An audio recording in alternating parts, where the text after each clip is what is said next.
3, 2, 1. I'm trying to clap as best I can. With You're my fine, but current your wrist situation. is missed. Yeah, my wrist is messed up.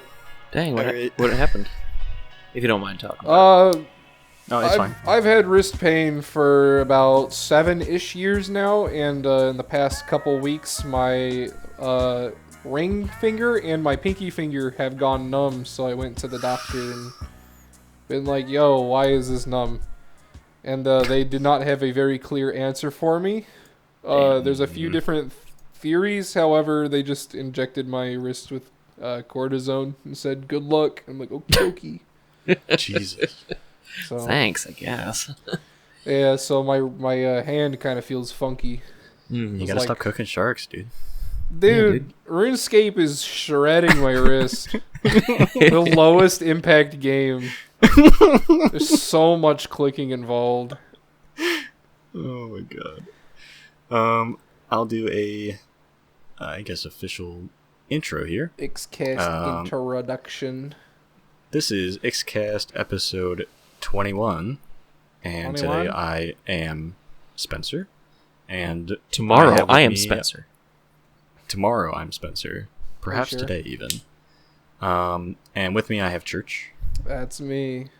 and we also have a special guest, first time on the Xcast, Luke. Hey. Good morning, Vietnam. Oh golly. Luke, how do I know you? Without going into excruciatingly large detail. I just hung out in grade school. Next topic. No? Yeah, grade school, theater, and just kind of keeping it going when we went to different high schools. Just vibing. Yeah. It was, did we actually, like, I know that you and Teddy were, like, big friends because of, like, your parents were both involved in, like, the drama club, and you guys were both in the drama club, and I feel like you guys hung out a lot around then. I know that I met your brother before I met you, and hung out with you a lot. Yeah, I can't remember, like, our first... The first time we actually, like, talked and hung out. I think the thing, you know what, I actually remember, which is really weird that I remember it. I remember being on the bus after school, and you and your brother were in the back of the bus with me, right? I think so.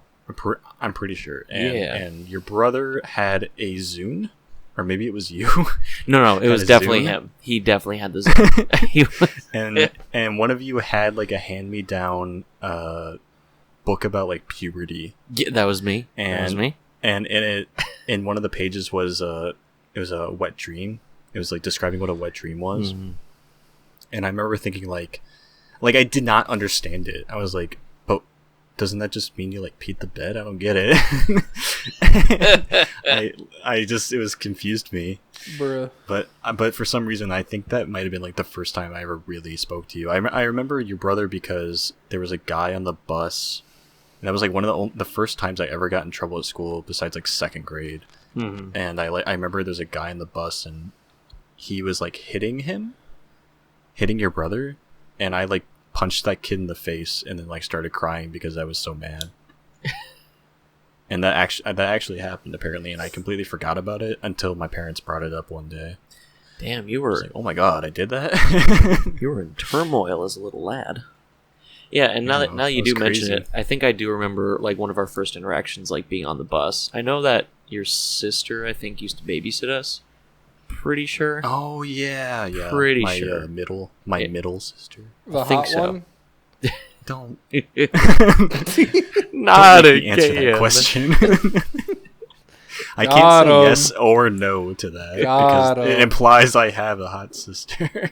Wow. Are you saying that your sisters are ugly? I'm telling. I remember back in the days of the hockey locker room, because I used to play hockey, which I think I've mentioned. And there was someone said the same exact thing of just like, "Oh man, your sister's super hot, bro." And I was like, "Yeah, apparently." And they didn't understand what the word apparently meant, and so they thought I found my sister attractive. Oh, And I God. was like, What? No. Who was it? Like I Camden? literally had. No. Still roasting Camden 15 years later. I'm not going to correct the name because I don't want to say the actual name. So yes, it was not Camden. Bleep. I'm sure It this was is bleeped. someone else. No, it's fine. That's not his real name, so it's fine. I'd like to Yeah, talk David about the doesn't story of how I know Luke. Oh boy, Ooh. I just met him like Hey. 10 minutes ago. we're making history. Yeah, it was a I think beautiful my moment. backstory is a little more interesting than yours, Spencer. I'm sorry, I mean, but that's fair. Yeah. Usually brevity is good. Yeah, we're developing some so- Ixcast lore. It's slow going, but the lore. The page for church is like one line. the trading cards are going to be absolutely He wild. played Fortnite once. Hated season 12? 10. 9? 7? 10. What? One of them? 10. 6, 7, I just 5. go 10. through. I just go through like a rotation of games that I get really obsessed with, but I'm still in the same rotation of games from the last Xcast. So Which League is. and RuneScape. That's all I play. Mhm. It's the life, man. And Old school, and I'm on the guessing. flip side, yeah, Good. old school RuneScape from 07. Good. Good times.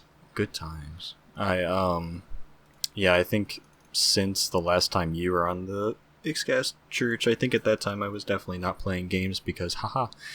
But I have been actually playing some games like here and there, Banimal Planes. Crossing. playing some Animal Crossing and some Bullets Per Minute, which I showed to Luke. I don't know if I showed that to you, Which Church. is I did not. That was that FPS rhythm game. Oh, cool. it's So, it's pretty Pistol cool. Whip? It was like late at night, maybe on Saturday. Is it like Pistol Whip? I'm not sure what that is. It's a VR shooting rhythm game. Oh, then yeah, probably.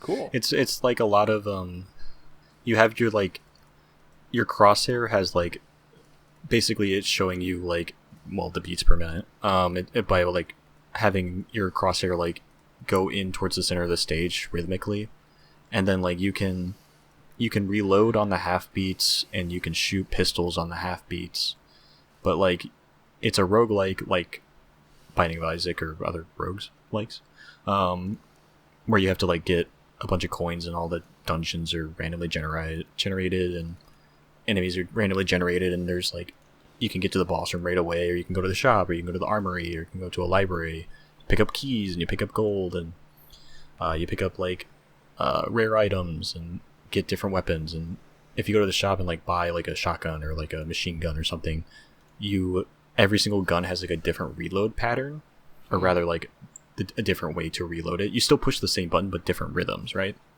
Or like different timing. So like for instance, like the pistol you can reload just in like take out the magazine, put in the magazine, and then like, but with like a revolver you have to load each bullet to the beat, and that's pretty cool. Or in like with the shotgun you have to shoot pump, shoot pump, shoot pump, and it's just like I don't know. It's a really hard game too. Like I'm struggling to get past even like the second. Rhythm like, games are level. tough in general, Yeah, especially if Definitely. you don't have any rhythm. It's very difficult, yeah. which is probably more likely than you'd think. Mm-hmm. Trust me, I know. Speaking of good segues, Luke, you are very good at making songs. Oh, shucks. Oh, stop. Oh, jeez. I don't know. Plug yourself, maybe. Um, no. I mean, I don't know. That's the hardest thing about plugging is I don't really know what my genre is. You know, Yeah. to the lovely audience at home, I am a residential counselor at a residential counselor for a residential treatment facility for children aged 6 to 16 in the foster care system. And Yeah. I showed one of the clients at work my music, and they were like, you play country music, Mr. Luke, and I'm like, wait, oh fuck, LOL. oh shit, do I? I would No. say, Correct. I don't know. It's a vague genre, but I would say like the closest that I can think of is just like indie. Yeah, Like it's a vague genre, but I think that's pretty much what it is, right? I mean, you tell me. I don't know. that's what I called it, especially Solar. And I showed Solar to the kid, and he said that one sounded like country, and that was the indie track. So I was like, what in the world is this kid listening to? Yeah. What kind of country is this kid? But you say Solar. That's one of your songs, and you have what, like 5 songs out? 4 songs? 4. Solar I released in 2019 as a single. That was also I paid a friend of mine who is a very talented music producer.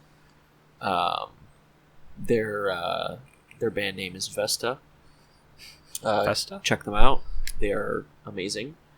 They make like soulful lo-fi R&B type vibes.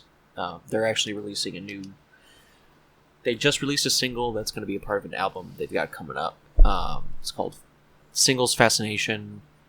I think they dropped the album title, but I forget if they did, so I'm not gonna say it just in case it's not public. Right.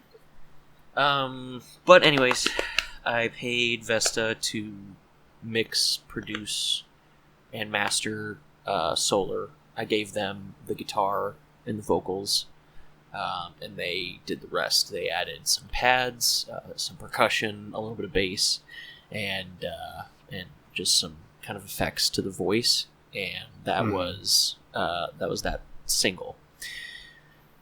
I think a year later, or around that same time, I published Caterpillar as a music video, which was not monetized or that like professionally distributed. The first one was. I used Amuse, which is a free music distribution service. Oh, okay. But for the first time I put out Caterpillar, that was just a music video on YouTube. And then at the end of 2020, I finally bucked up because I had a New Year's resolution to push out an EP. And I was like, crap, I haven't done anything, and it was already November.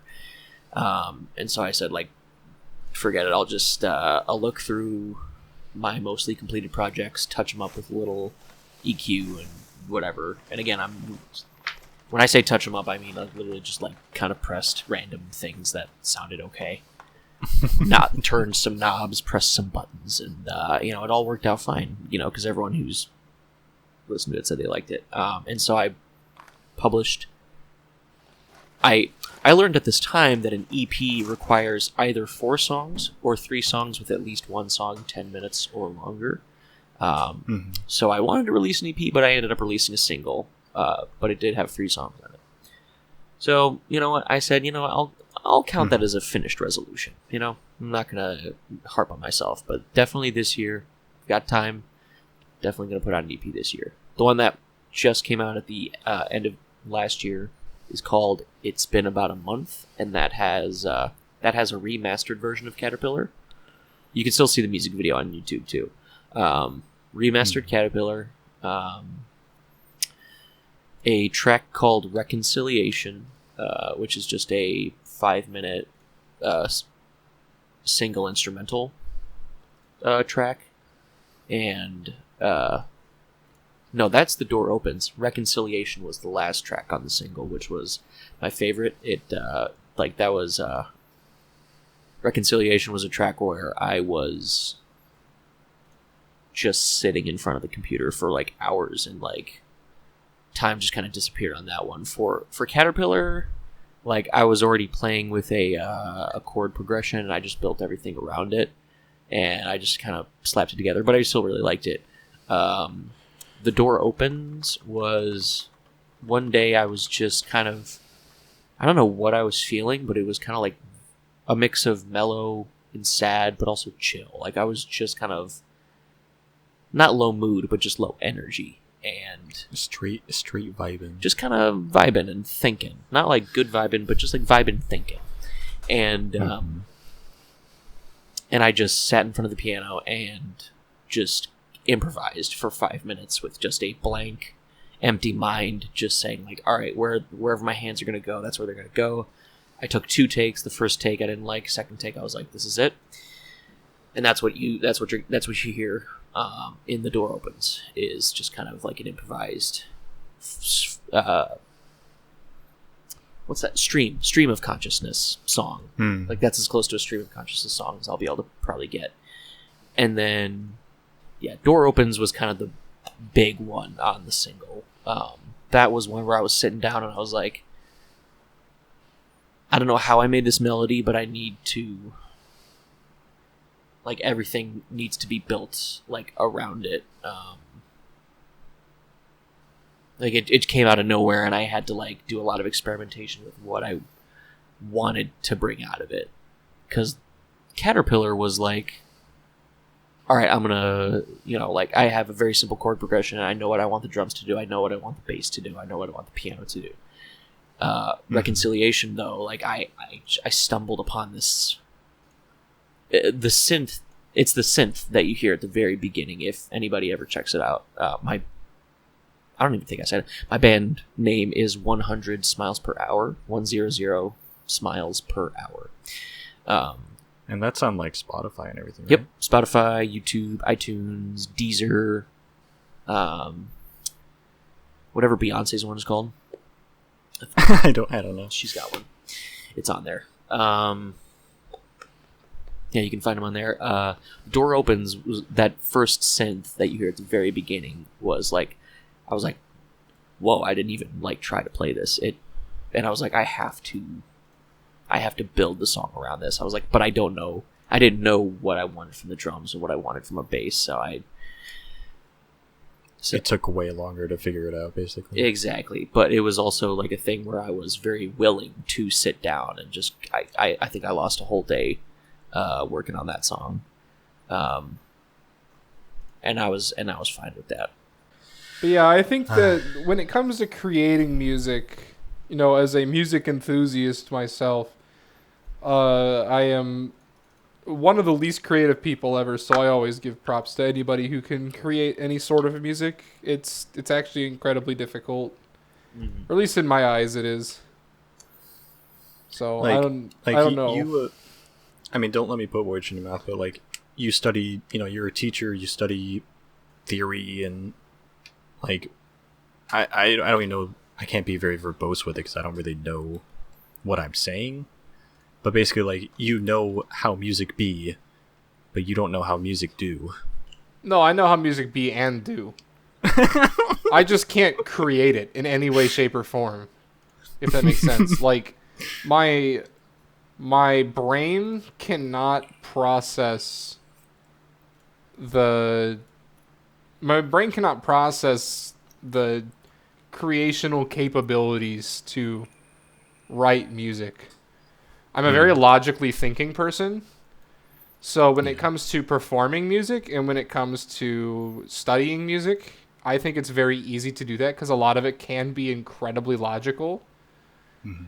However, I think that creating music is not necessarily always logical and requires a whole lot of creative ability, like the idea to like conjure these ideas on your own into your brain. It's why I have issues with games like Animal Crossing, right? Go on. I think Animal Crossing is one of like the greatest games of all time. I think it's incredible, but like once I hit a point where I've done most of what I can do in Animal Crossing, I hit like a really, really hard spot where I can't do anything because I cannot physically envision like a creative thing that my town should look like. Were you the person that said before that you can't like picture things in your mind? I don't have an internal monologue. Oh, was that what it was? Yeah. Because I could have sworn like we had that discussion. I don't know if we had it on the podcast. I'm sure we did. But with like I can't picture anything in my mind, at least, where it's like if you can't picture like what the thing is like you picture an apple in your head. Can you like picture just- all details of an apple in your head? I mean, as like, if it from was in memory, your I front know of what you. an apple looks like, right? So then you can picture it. Not necessarily. Okay. But I know that an apple is round and has, like, a little stem and a little leaf. Okay. Right? But, like, if you asked me to picture something like that in my head, I'd be like, nah. If that makes any sense whatsoever. It probably doesn't, but... I mean, I think if like I gave you like like those like ASMR like therapy or like hypnosis things where it's like, all right, you close your eyes and you're now sitting on a beach and you can hear the waves and you can feel the sand beneath your toes and you're really into feet, so that's cool. I'm anyways. not, but thank you.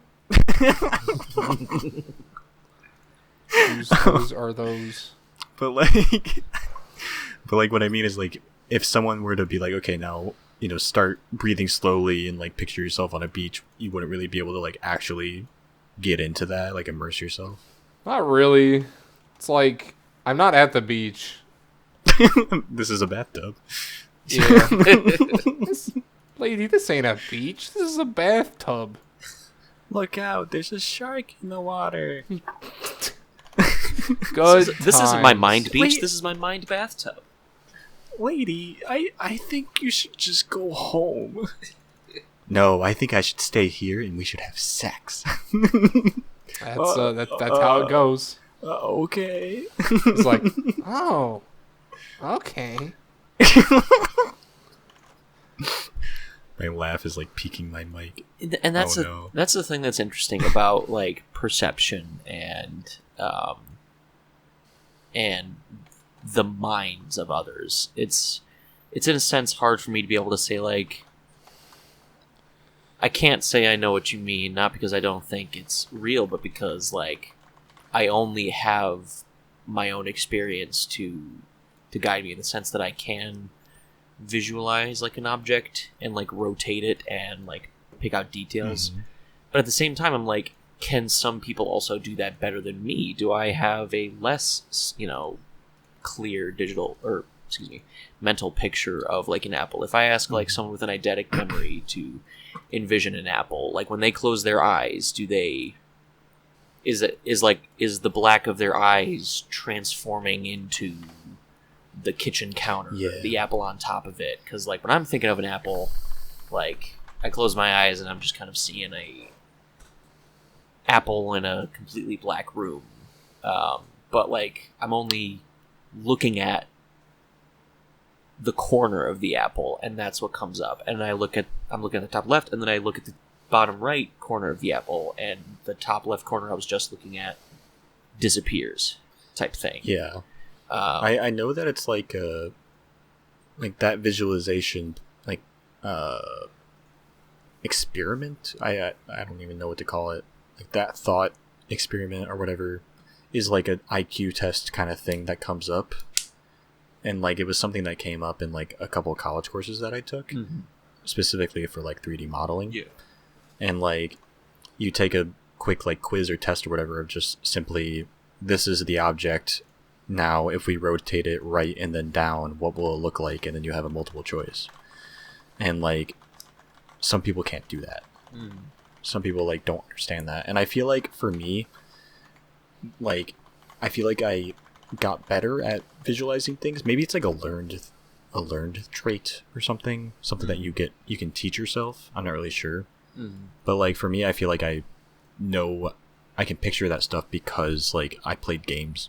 Honestly, Yeah, And, like I've always been especially in high school, people always used to like give the phone to me when somebody was like trying to find the house to like hang out. Like I was the guy who gave people directions because like I was sitting in the car mentally like with that person being like, all right, you're gonna see blank and blank in a tree right there. You're gonna turn right and you'll see like that red house like around the corner. It'll have a dog outside probably. Like I've always been pretty good with I'm not as good, I've noticed. Like I've been like as I've been like kind of learning, I moved to my mom's recently. So I've been kind of like learning like the side streets, and it's been coming along, but I'm definitely not as good as I used to be like in high school. But like pulling up kind of a map.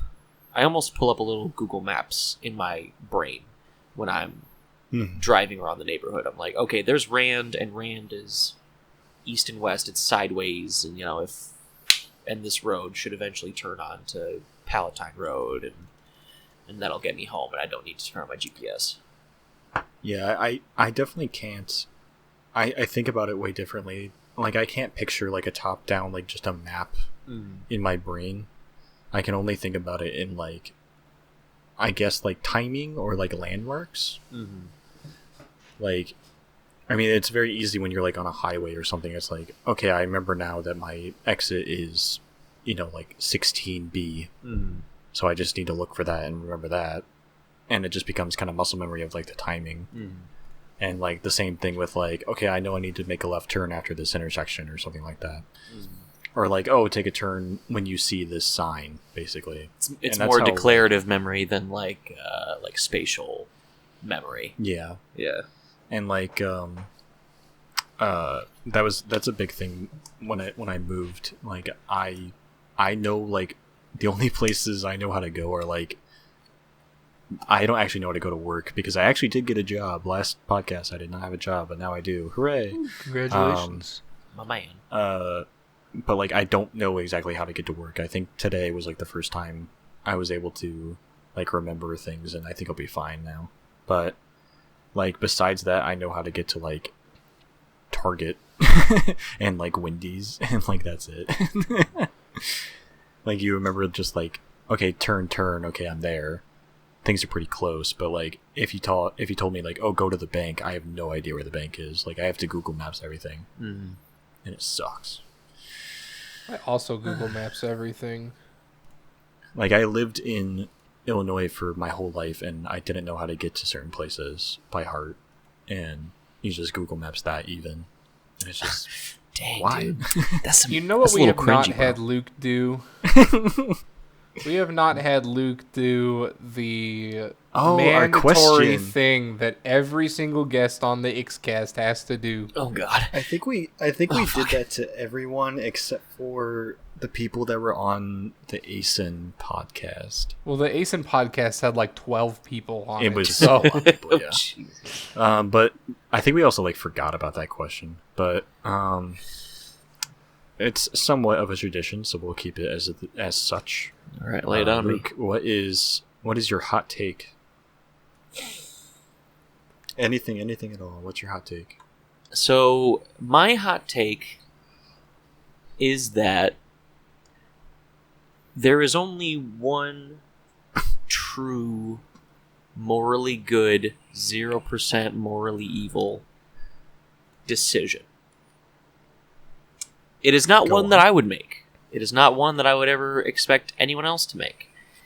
But through my definition of morality, I believe this is the only outcome where morality is observed to the fullest. I believe that the only true moral decision to be made about anything, about any human societal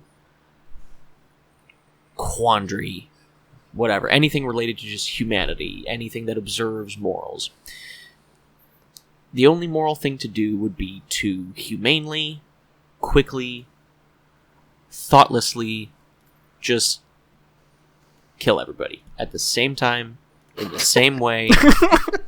Just yeah, baby. Woo! That'll stop world hunger, that'll stop wars, that'll stop climate change, human-induced climate change, which will drastically change the environment on this planet. It'll stop murders, exploitation. Because like any other decision, like even someone who's saying like I'm a politician, I'm gonna send aid to Rwanda, I'm going to send them rice and first aid. And you're like, we got a lot of money and we got a lot of people to help us out and do this. At the end of the day, like you're feeding just Rwanda, or like the food doesn't get to everybody, or like you chose Rwanda but you left another country out or something like that. There's no good decision that doesn't leave somebody out of the equation. And so any human choice bears harm, and the only one that doesn't is the one that stops all of those decisions from ever being made again. Okay. Doesn't mean I'm a sociopath and I'm here for mass murder, because I'm not. So, like, listen, all right? Okay? I'm just saying, wait. morality... Everyone wait. Morality is... I'm just saying. Morality to me is... Good morality is reduction of harm. Bad morality is the increase of harm. And I keep it very broad, and maybe that's not a good definition. I don't know. But, that's my hot take. You asked me for my hot take. There it is. The only downside to this is that the entire human race gets entirely killed, but that's also the upside. That's what I was going to say. Let's have a thought experiment. What do you think life would be like if well, I mean, it wouldn't be. Life wouldn't be. But let's say, like, for some reason all of us died, but us three were here as spectral beings now overlooking the Earth. What do you think the Earth would turn to? Well, you ever see that television show, like, it was on Animal Planet in the mid-aughts? I think they straight up they straight up tried to answer that question of, like, this is what these cities would, like, they did, like, time lapses of, like, old abandoned skyscrapers and buildings and stuff, and, like, showed, like, vines and plants creeping up and breaking concrete, and, like, quick time lapses, and parking lots overflowing with vegetation and animals and stuff, and it was actually super cool. Cause like, remember when the sickness first started, and, like, there was that story that was like, the monkeys have returned. And it was like a horde of monkeys in, like, the streets of some other country. The only monkey sickness story I remember hearing was no, not monkey sickness. I mean, no, monkey corona. Like, the only monkey. I guess you were not saying corona, so I said sickness. But the only story I heard about corona and monkey was how a monkey broke into a lab and stole a sample of COVID. What? What do you look it up? Did you make that up? Look it up. No. Monkey steals a COVID sample. Happened in, like, mid 2020. I'm pretty sure. He spread it. He fucking spread it, dude. The little chimp who could. It wasn't the one who spread it. Like, this was in the middle of COVID season. So it was in the middle. Some little stupid ass monkey said, this little red vial of blood looks cool. I'm going to show it to my other monkey friends. You guys come check it out. I need it. There's a secret monkey lab. What if we pour it on our banana? Let's see what happens. Oh, God. That's the thing, too, is, like monkeys, well, I guess, like, apes, like, they're advancing very quickly because of, like, human interaction. Return to monkey. And yet or we want to return to monkey. Evolve to crab or return to monkey. One option. Evolve to crab or return to monkey. All it's things. up to you. ¿Por qué no los dos? Monkey crab? That's gonna be the crazy twist in King Kong vs. Godzilla. It reminds me of Monkey crab's gonna come out of the water. Crab. It reminds me of Spy Kids 2, where there's the gorilla scorpion. Oh yeah, that with, like, the great staff, CGI. the amazing CGI and the stop motion skeletons at, like, 2 frames per second. It looks great. That's a pretty okay movie. That's some real Jason and the Argonauts vibes. Jason, what? Yeah, you ever saw that old? That's like classic animated skeletons, but, like, also in, like, live action.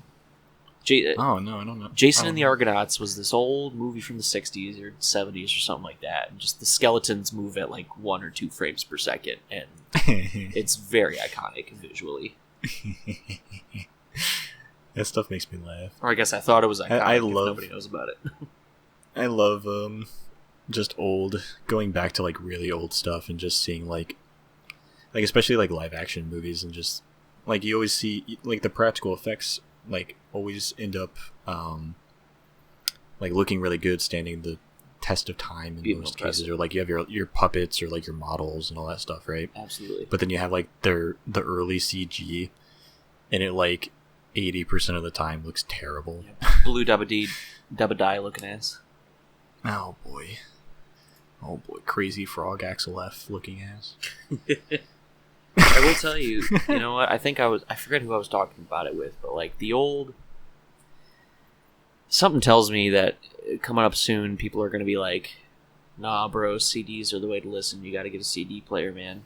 Oh yeah, Kind of like how we reverted back to the,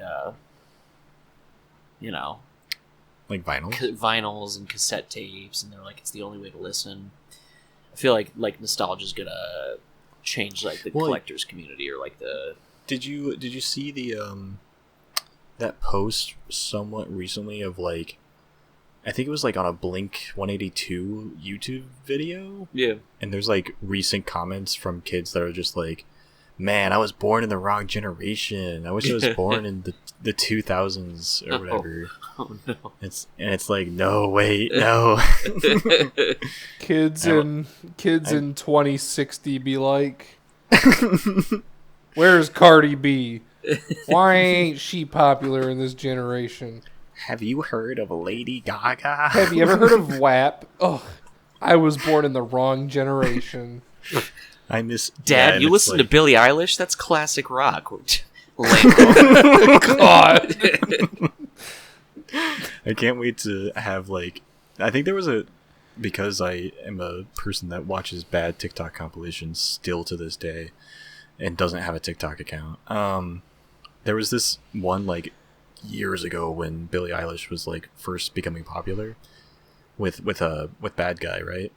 And it was like it was exactly that scenario of like middle-aged moms, 30 years from now, and it's just like, oh girls, it's my song. I'm the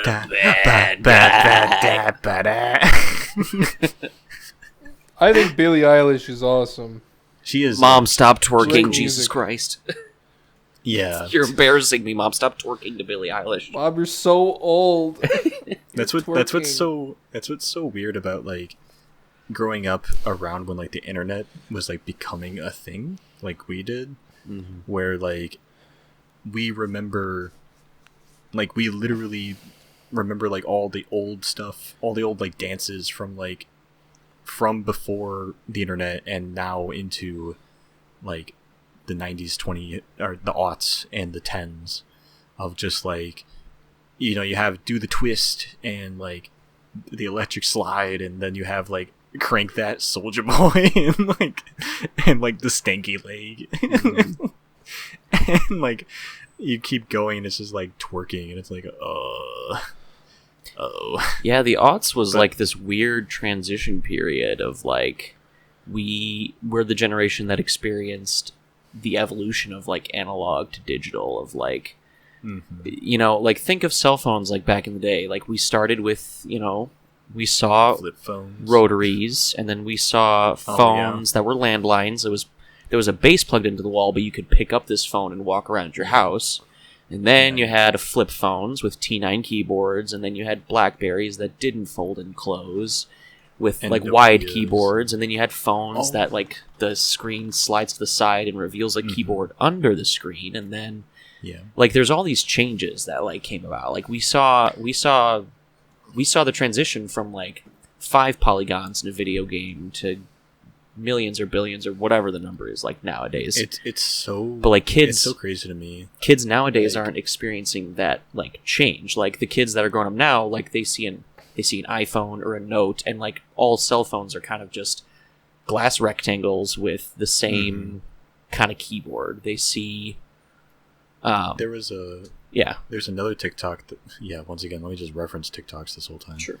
There was this TikTok that was like, show me you on the phone without having a phone, and you put out your thumb and you put out your pinky, Right. and you put it to your ear. Yeah. But then the girl asked her like younger sister, and she puts like her whole palm up to her ear. Yeah. And it's like, what? Yep.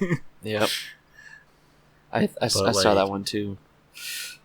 It's just so weird to me how like because of the internet we have this collective of everything before the internet and now during the And internet, after. and like Yeah. and I feel like even that's what I mean is that like even kids in like 30 years are gonna know what those things are before the internet. They're still gonna be like, oh yeah, 80s music is really cool, you know what I mean?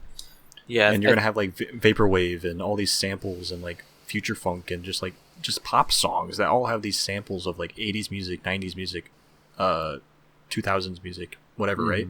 Mhm. And all those kids aren't gonna know the difference because they never heard the original song. It's just gonna be the same exact like cycle of like, oh, I really like 80s Japanese city pop, and then now it's like, oh, that's because I like vaporwave, or oh, because I like modern disco or future funk. Mhm. Or at least that's how I'm feeling right now. It's like it's weird to me, and I'm wondering how that'll happen later. Something that I would like to remind you of is the Nintendo Wii release date. Oh boy. Came out in Oh. 2006, Mhm. right? Whoa. There have been times at school where I say Nintendo Wii out loud and students go, "What's that?" Oh, my god. oh, my spine, my arthritis. My knees, oh, my hip, oh. I grew up when I was born before 2000, and I'm 25 now, and like one of the first things I ever played on was a PS1 and a Game Boy Color. And then I had a Game Boy Advance, and then I had a Game Boy Advance SP, and then I had the original DS, and then I had a DS, and then I switched all the way to a DS XL, and it's just like, Yeah, I feel like- kids I today feel like aren't going through kids those don't have that transitions. fast. It's not that fast of a transition. Yeah, like it's literally just like 3DS, and they stopped making DSs after that. They made, consoles. Like Nintendo's just doing consoles, Yeah. and like the Xbox 360 isn't really that different from the Xbox One, except for graphics. Yeah. Like that's really it, and processing power. But like that's Yeah. like And, yeah. have you this is gonna sound weird, so I'm gonna try and phrase it the best way I can. Do you have any like maybe your parents like have friends and their friends have kids that are younger than you, Yes. and so like you kind of grew up with them, right? So did you ever like have one of those kids like when you like, for instance, like I'm 25 now, and the kid that I'm talking about, he was like 15, like maybe 2 years ago or so, and that was when he went through his I'm on Xbox Live all the time phase. And that's like super weird to me because like I think Wait, that that's a phase? yeah, I mean for me it was. Oh. I mean that was before Discord and everything. It ain't for me, brother. That was before like Discord, and I wasn't a PC Playing gamer. RuneScape as we speak. I wasn't a PC gamer when I was a kid. Like I played RuneScape in 07 for like 3 days and then stopped. baby.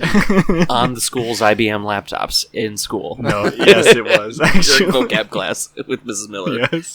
Yes, yes. But like, that's what I mean is like I think he had an Xbox One or something, and he was just like, yeah, he's just 15 talking to people on, and this is I think before Discord even came out, or maybe right when Discord came out. So it's just so weird to me, because like now that Discord's out, like I can't see myself like, years ago like being able to talk to any of you guys without like Messenger, like Facebook Messenger or something. But Messenger kind of is not great for actually having like conversations in different places or sharing images or anything really. Yeah, it used to be like group text with people who had different types of phones, so when somebody sent an emoji, they were actually going to send an ampersand, a semicolon, a period, a couple of forward slashes, and a couple letters. Like if you sent an apostrophe, it would do that. Mm-hmm.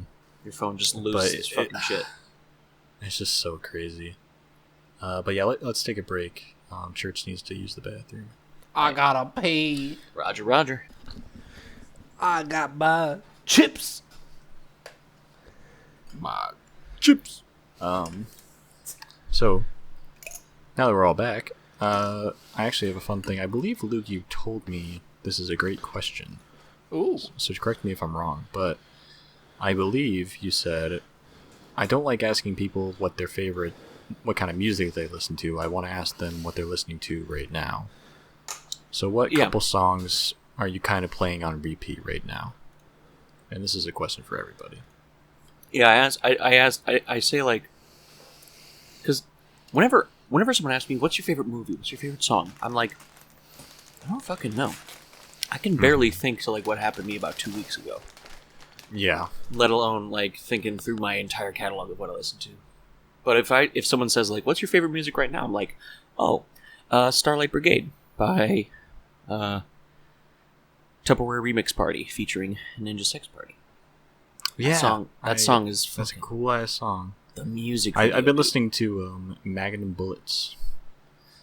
In relation to that, I've been listening to Magnum Bullets, but otherwise, I keep playing Make Believe by Caro Caro Bonito.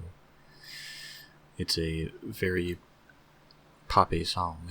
That and like Bug Snacks by Caro Caro Bonito. But Isn't then that like a PS4 game or something? Bug Snacks? PS5? Bug Yeah. Snacks? It came out on PS4 and PS5, I believe. Maybe even Steam, or rather PC. All it is Gotcha. to me is a donkey reference. Is it what? It's the only contextualization donkey. I have of Bug Snacks is of Donkey saying the word Bug Snacks in a video a bunch of times. And Yeah. that's all I know It's about a bug. It's a bug and it's a snack. It's Bug Snacks. But then besides that, I've been listening to Kimi no Se by the Peggies, which is a cool little rock J-pop band. That sounds like they're doing songs that can be used as like anime openings, but they're not. And in the same round, there's Summertime by Maggie, which apparently is maybe the more upbeat one is a more famous one on like TikTok, but I didn't hear it from TikTok. I heard it from other stuff. But so the original one is Maggie, Summertime, and then the other one is by Evening Cinema, and they did like a more upbeat version of Summertime. All very, very nice songs. If people who are watching want to check them out. Cool. Church, you got any songs you listen to? Yeah, drop those songs, man. Oh, perhaps the Fortnite song. Yeah, Chug Jug with You is absolute fire. I will say that. Oh my god. I very rarely nowadays listen to actively listen to music, if that makes sense. I believe that there's two kinds of listening. I believe there's passive and active listening. The passive listening is the kind of thing that you just kind of throw on for background noise. And my passive listening, literally 100% of the time, is just a lo-fi hip-hop playlist. Yeah. Definitely. But when it comes to like actively listening to music, I don't do it very often, and when I do it, it's all over the place. And it really depends on the day. Like one day I'll be listening to like Death Grips and like Hiro Kiro Bonito. Yeah. And then the next day I'll be listening to like, wow, I really want to hear more Shostakovich today. I was literally about to say Shostakovich. Or like, wow, I could really go for some Rachmaninoff right now and stuff like that. But more recently, I've been having lessons on the decades of the 1900s, and I've been listening to a whole lot of crooners during that time, and crooners are the people that sing in sort of a style where they don't necessarily the use of the microphone is really important to where they can have a softer voice but still have pretty fire music. Like an example is kind of like Frank Sinatra. Okay. Right? So I've been listening to people like Frank Sinatra, Bing Crosby, Fred Astaire, Ella Fitzgerald pretty recently. And if you have never listened to them, I would highly recommend it. They are amazing. The only ones I've heard of are Frank Sinatra and Ella Fitzgerald. Yeah, those two are like the big the big names for sure. So Frank Sinatra's a crooner, because I remember hearing the word like crooner, like you said, they do something with their voice, right? To an extent, he, by definition, I believe he's a crooner, but he denies being one. And I think that he doesn't need to be one by definition, because his voice is full enough to where he doesn't necessarily need a microphone to really amplify his voice in the way that crooners do. But a lot of people just kind of generically label him as a crooner because Just because it's like of the time period? the time period, yeah. Okay. Like specifically like vocal jazz in the 1930s to like the 1960s kind of style. But Frank Sinatra was around much longer than that. But is Soulja Boy a crooner? Yes. Okay. Soulja Boy up in that hoe. You mean my favorite RuneScape streamer, Soulja Boy? Yeah. You ever just see him? He's like fighting sand crabs, and there's like 1,000 people just standing around him, and he's like freestyling over Sea Shanty 2. Oh my god. Great streamer, by the way. You know you can prayer flick to Sea Shanty 2? To the tempo of it? It's pretty neat, actually. The tech in that game is more in depth than you would imagine. I've been listening to stuff like that more recently, just because I had an audition recently, and I've been trying to get Soulja Boy's freestyle over Sea Shanty. Yeah. I actually performed Misty, which is a pretty good song. Frank Sinatra sings it. Ella Fitzgerald sings it. A lot of people sing it, but I mean, I was just kind of getting into the mindset of that, so I listened to that kind of stuff actively for quite a while, and it's pretty fire. So I listen to it every once in a while. Yeah, that sounds like a nice time. But it's I really it's either like that or Frank Death Sinatra. Grips or like This Caravan way in the Palace opposite direction. It's Yeah, it's either that or Death Grips, really. Yeah, it's because I don't really care. Like I love most genres of music. There's only a few that I just cannot stand whatsoever. The worst genre in my opinion is country music, and then I think a close second is punk. I think punk is terrible. Really? Okay. Yeah, I think it it's needs garbage. to be in a. I think for me, like I like if I listen to punk, I need to be like driving. Punk rock's not that bad, but like folk punk or like hardcore punk is just in my eyes is terrible. And I think that mostly comes from like my singing background. Yeah. The lyrics are just angry and they're never good singing. So yeah, like folk, like the meme with like folk punk, from my understanding, is like the only folk punk band I know is Andrew Jackson Jihad, and like they're also. I think labeled that's as the only folk punk that anybody knows. That really anybody knows. Yeah. If you know folk punk, you know Andrew Jackson. And if you don't, you don't know. Like super. Like for me, like I found myself like I was listening to that because of a mutual friend of ours, Luke. Yeah. I know. And like at first I was just like, this is fucking annoying. Yeah. But then like once I actually sat down and like listened to it, a few of the tracks like myself, like I started to just like enjoy, especially one of the songs that I can't remember the name of now, but just the lyrics, just the story it told was really nice. And then like from there I just like got really into like a couple of the albums that they have.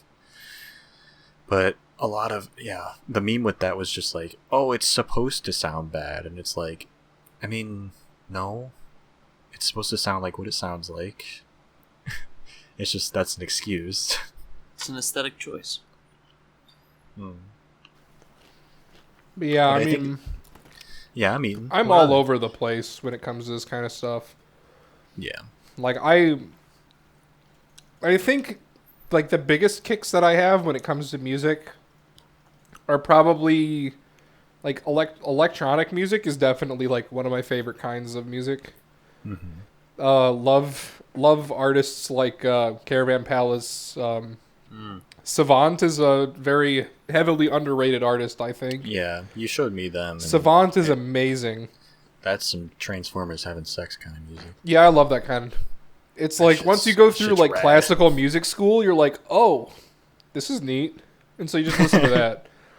And that's like my cousin's a musician, and he also makes music that is very similar to Transformers sounding music. And he's actually gaining quite a bit of traction, so I'm hoping that'll take off. But Nice. Yeah. it's really cool stuff. He teaches middle school orchestra, so it's like, He knows his stuff. yeah, he knows what he's doing. Yeah, good shit. That's awesome. Hmm.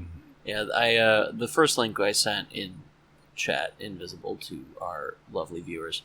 I sent Starlight Brigade and a song I didn't mention, but I mentioned Yes. now, "Wire" by Worthy Kids. I That did not know. What's great about the both things that you sent is that the animation is for both of them incredible. is so good. Check out so good. Check out Worthy Kids. He collaborates with Chris Fleming, Justin McElroy, he's an animator. He makes the music for, I think, all of his videos. Yeah, you may know Worthy Kids from Big Top Burger, which I cannot Yeah. recommend that series enough to like. What's so cool? It's so funny. Yeah, what's so cool about Big Top Burger, and I'm not sure if Wire does the same thing, but I know the Big Top Burger is 3D models, but makes it look 2D, and that's like Yeah, he uses that Blender, stuff's doesn't he? super cool to me. Do- Yeah, Blender. He does use Blender, yeah. Mhm. It's amazing, and he just It looks so good. it's a very unique style. I don't know how to describe it. Yeah, like Big Top Burger is basically if for some reason you don't want to watch like 11 minutes of content or whatever it is, Big Top Burger is basically just a short series of what are they called? Car truck. food trucks. Food truck. Yeah, A food truck that the gimmick is that they're all dressed like clowns. But the driver or whatever is like actually looks like that.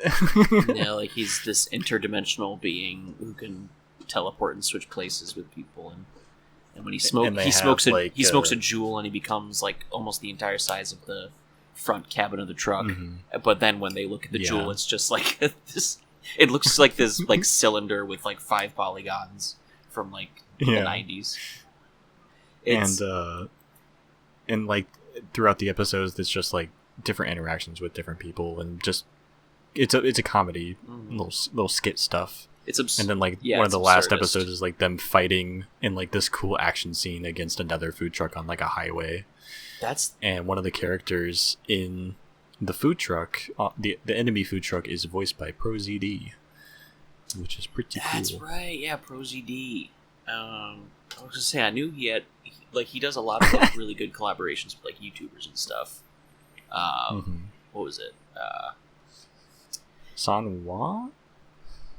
I don't want to say his name wrong. Worthy Kids. Sanwan? Wait, I don't remember his name. I don't know. I have no idea.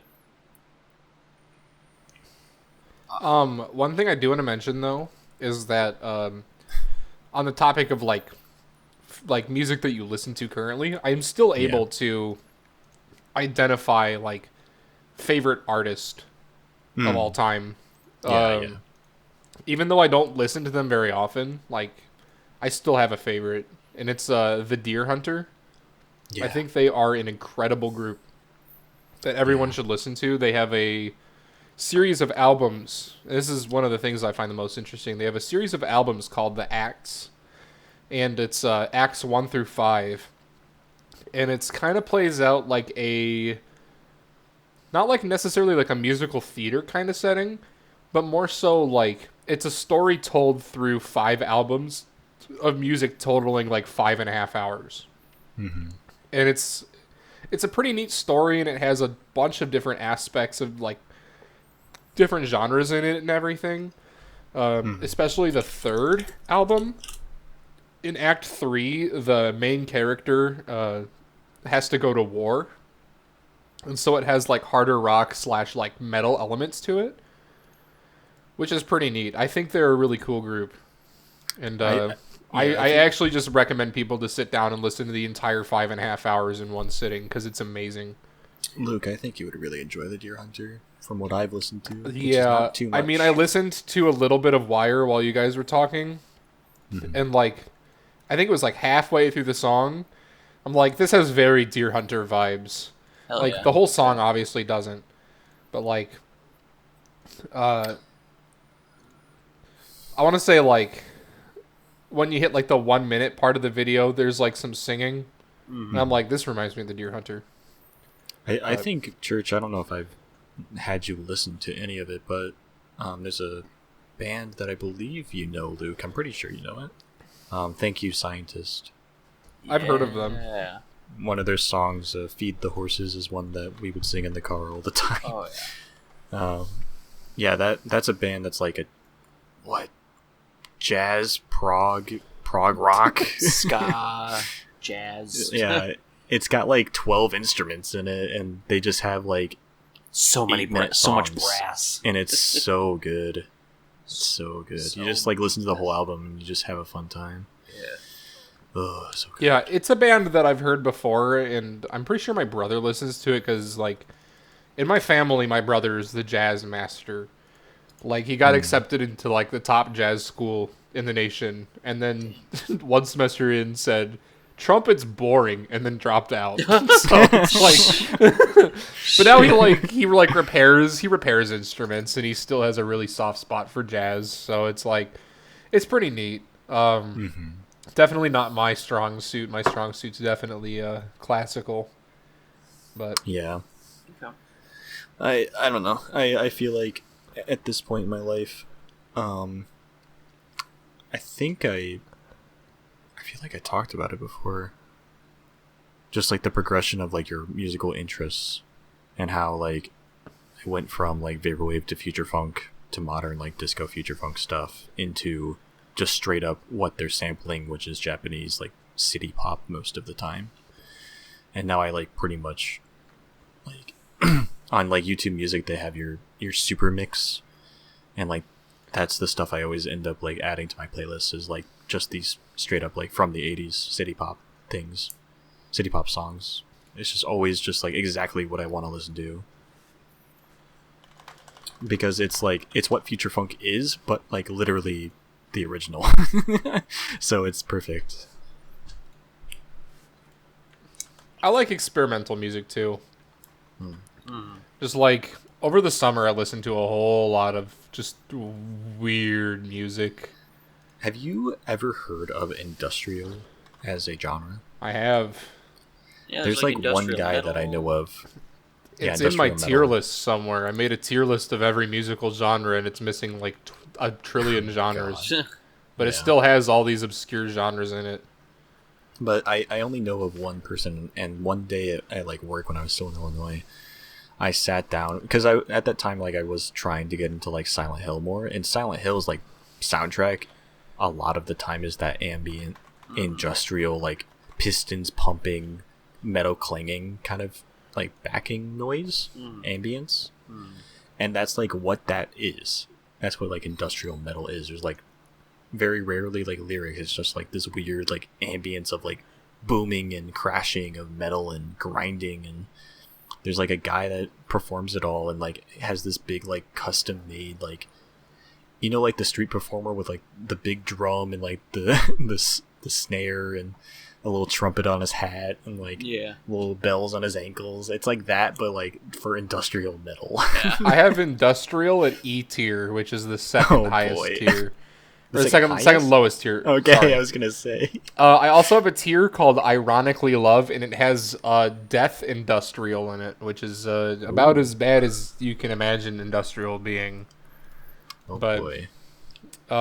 One thing, the one album that I also recommend to people that are like interested in looking for a different experience with music is it's this band called The Caretaker. And they have an album, I guess it's technically 6 albums, but it's a group of albums called Everywhere at the End of Time. It's 6.5 hours long, And the purpose of it is supposed to kind of represent and not necessarily replicate, but like show the different stages of dementia in an older person, and like how you would imagine like the music in their mind during their different stages of dementia. So like when you first start listening to it, it has like some old time music, and you know it's got like the vinyl sound, and maybe it crackles here and there, and then you get to the second one and it repeats the same songs, but it's slowly starting to go, and then stage 3 is like and then stage 4 is like, is this even music? Because it's just like noises, and every once in a while you'll hear an instrument just pop in for like 2 seconds. It's like really creepy. It sounds like a bad, it sounds like a bad trip, or like a. That's awesome. Yeah, just Well, like That's awesome, but I also hate it. Stage 5 exactly. sounds like a really bad trip, and then stage 6 is almost like entirely silence. Oh, It's really That's interesting. So creepy. to so me. would that be death, or would that be like near death, as in the language of that? They have a list. Oh, Well, I mean, like, stage 5, they tell you what each stage is supposed to represent. So, like, stage 5 represents confusions and horror. It has more extreme entanglements, repetition, and rupture can also give way to calmer moments. Unfamiliar may sound and feel a little bit familiar. So you're starting to become more familiar with the things that are, like, not. And then time is only spent in like the moment leading to isolation, and then stage 6, which is the last one, which is mostly silence, just is without description. Oh wow. So, like, it's pretty neat. Jeez. Like, the whole thing is incredible, but it is a trip. would you mind Like linking from that? start to Linking that? beginning, or from start to end. Sorry. Yeah, that's in podcast chat right now. Yeah, if you're interested in listening to that, Luke, I posted that in It's podcast chat. What is that? Absolutely. 5 hours long? 6 hours? It's 6.5. long? Jesus. Is Yeah, that and I the listened to Deer the Hunter, or is that entire something thing while else? doing the Monkey Madness quest in RuneScape, so I was suffering.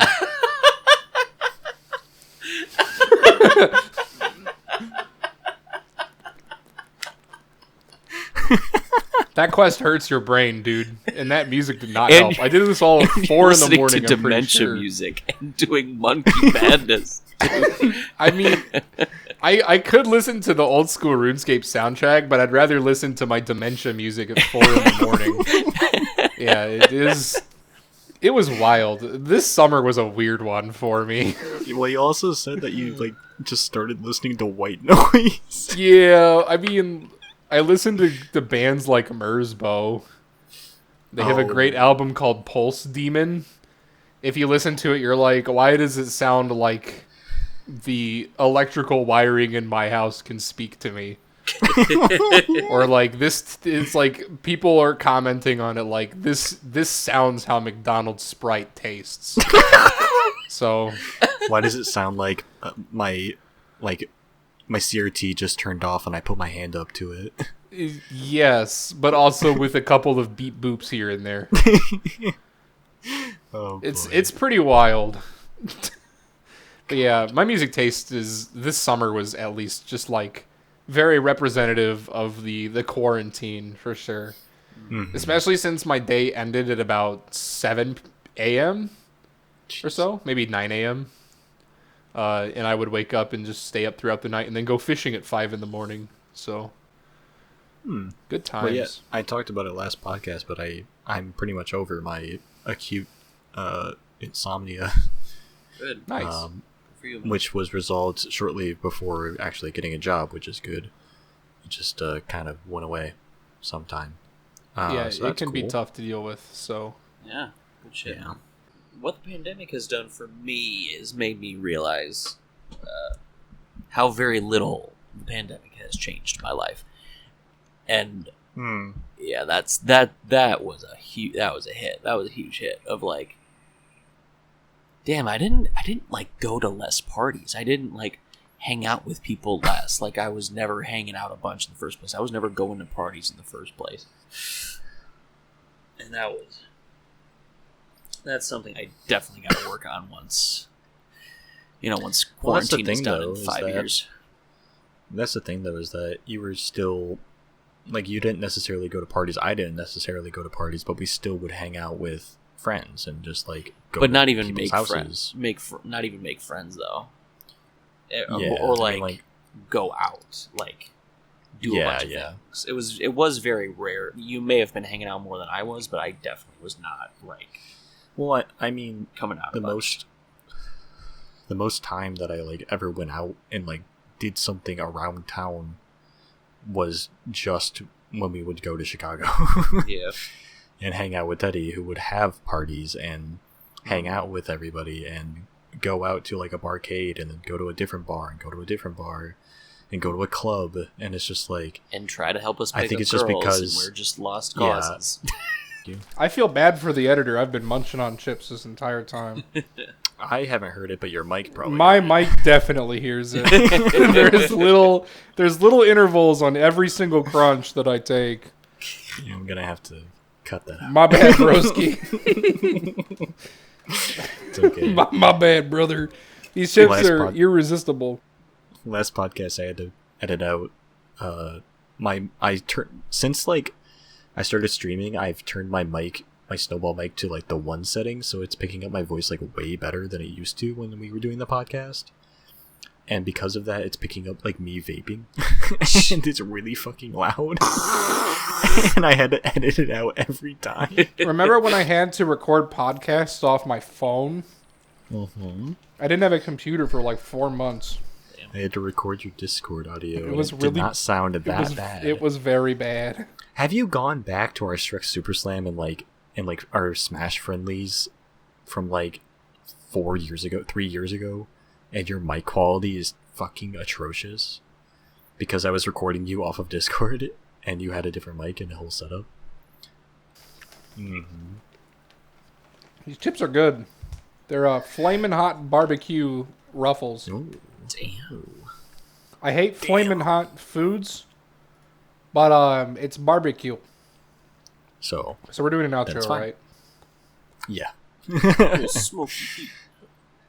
But I think we had a great talk about a lot of things, but most of them were music related, I guess, yeah? Good vibes all around. Go ahead and check all that out. Check out Luke, 100 Smiles Per Hour on Spotify, YouTube Music, all that jazz. You can follow me. The Beyonce one. Yep. You can. Um, You can follow me on Instagram.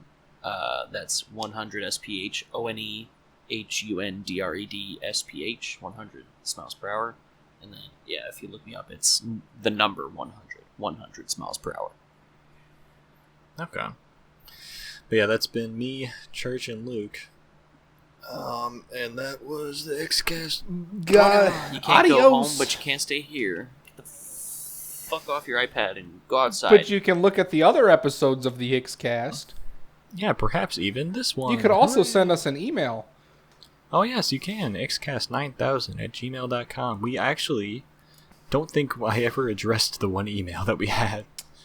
Is it my A order from long-ass Buffalo name. Wild Wings? Because I ordered from Buffalo Wild Wings the other day and used the Xcast email for it. No, it's not the one. Let me double check. It's from December 28, 2020, and it's Snoop Duck Patrick sent us the cat be doing laundry. Isn't he a host? Yes, he is. But once again, if you've made it this far, we would love it if you sent us an email at xcast9000@gmail.com, and for any questions, critiques, topics, anything you want us to talk about, that would be greatly appreciated. And go ahead and check out all the other Xcasts that we have. We've done week by week now, so we're gonna try and keep going with it. Next guest will hopefully be either just Teddy's friend Colin or Teddy and Colin, so look forward to that. That'll be a good Colin's been gnawing at the bit to Yeah, yes. get on the Xcast, That old so salty we'll see how that goes. But anyways, let's get out of here. Adios. Peace, Bye. bitches.